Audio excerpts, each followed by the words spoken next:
this class, I have been working with a chemistry teacher in the science department. She and I have been working together in creating a relationship of trust where we can work together and help her improve her classes. One of the things that she wants to talk about is engagement. So for this first project, we're going to start with the identify process.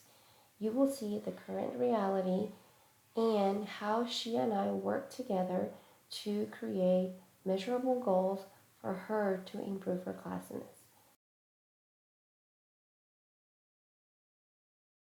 Oh, the outside electrons. The outside valence electrons, right? Now, what information do you get from looking at that periodic table and looking at the numbers 1, 2, 3, 4, 5, 6, 7? What is that? What does that represent? The amount of electrons on the outer shell. No, that is No, the amount of the shells. top. The amount of shells. The number of shells, right?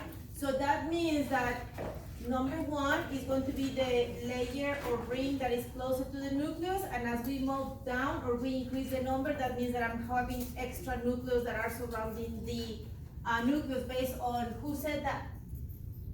Who's the guy that said that you have rings and electrons go around the nucleus? Was it Bohr? Yes, it's Bohr. You remember that? Yes? Okay, so we are going to now continue with that, and now we're going to now, what is the, so far, what is the classification of elements in the periodic table? What is what you have learned at this point? Metals. Metals, Metalloids. metalloids, and non-metals, Alkaline right? metals. Oh, yeah. So we have 3. So metals to the left, we have our borderline, which is our point of reference, which is where the metals lie, and then to the right, I have the non-metal. Yes? But that is very generic, right? So now today we're going to learn how that periodic table is broken down based on electron behavior. And in order for you to understand, you need to know what an orbital is. Okay, which is, so let me explain you. So we have seen different scientists, right? So we saw Democritus. Do you remember what Democritus did? He named the atom, and then what Dalton did?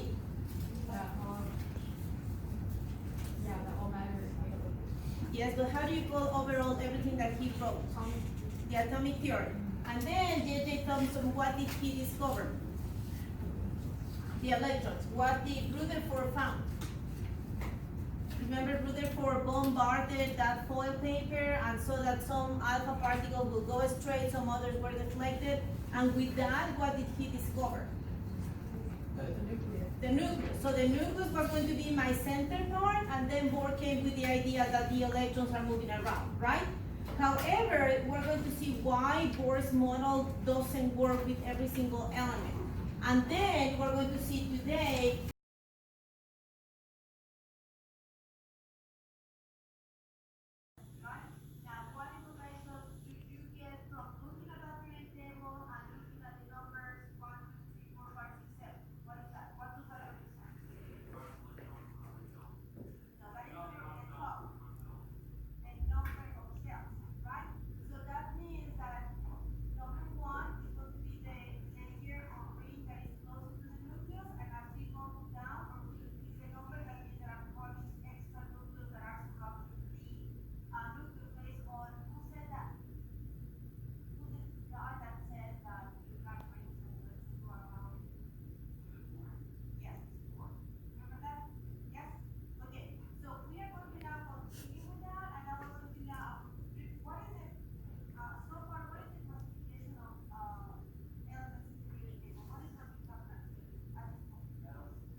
And so now I'm going to ask you about some identifying questions now that you have looked at your lesson and you have thought about your lesson. I have some questions to ask you. Okay. Okay, so number 1, now that you have seen your video from scale 1 to 10, 10 being the best lesson you've ever taught, what would you rate this lesson? I would say a 7. A 7. What pleased you about your lesson? Well, I mean, once you observe yourself, it's hard to be pleased with yourself.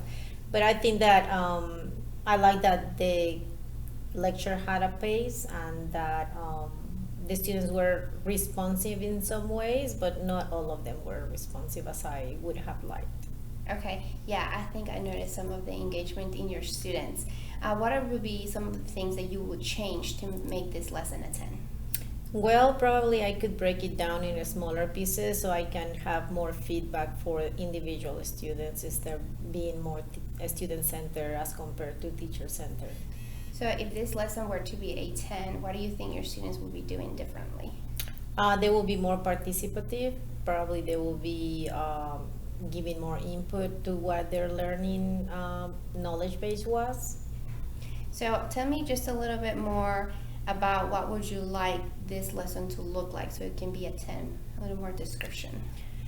Well, probably I would have to use another form of presenting the information, maybe making more interactive, maybe having some internet resources that would allow them to help me break down the lessons while they participate, maybe some task cards involved. I don't know, more student-centered.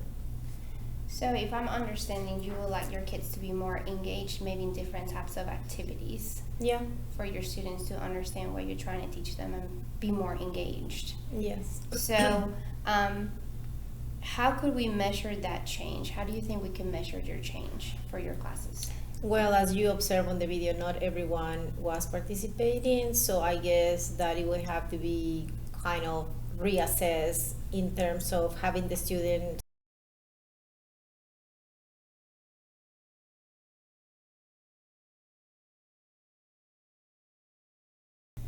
doing hands-on activities and then observe class participation.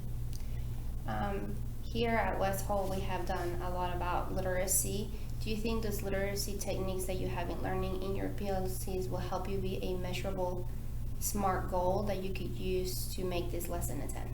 Some of them they might be, but chemistry being such a dry subject, I think that we need to have more, add more to what we have been explained to do in these literacy activities. Okay.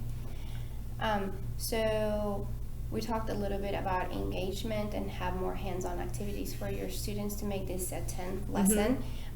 Is that would be a goal that you would like to pursue as we continue to work together? Yes, definitely I would like to incorporate more technology integration and hands-on activities. Okay. If you could hit that goal, would it really matter to you? Well, yes, because it will be easier for me to reach every single student. Okay. What teaching strategies can you use to hit your goal besides some other than what we just talked about? Well, obviously that was a very tiny mini lessons, but obviously you have to differentiate and you have to provide feedback, and then you can work with peer-to-peer instruction. There are a lot of techniques that could be applied to this particular subject. Okay. So what are your next steps? So we talked about, some of the things that we talked about was using interactive internet resources. Mm-hmm. And do you think that the next steps will be to reach out your goal is to maybe have a warm-up and then maybe have a little bit of an introduction to your activity and then doing a manipulative or an activity? Yeah, I really think that probably the structure of the lesson has to be changed, and probably we will have to do a warm-up followed by something that is interactive. Okay. Well, thank you so much for your time, and we're going to work together so we can reach your goal. Yeah, I love that. Thank you. Thank you.